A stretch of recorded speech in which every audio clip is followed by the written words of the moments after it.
Alright, in my 2013 Ford Fusion, it stalled out, literally, in front of the house. House is right there. Didn't make it very far. And when you go to start it, car is in park, keys in, you know, I got power. Go to start it. Nothing.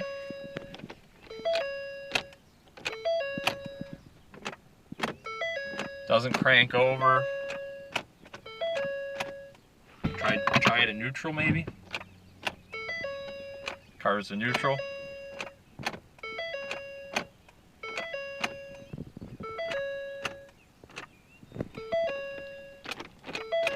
Turn it off.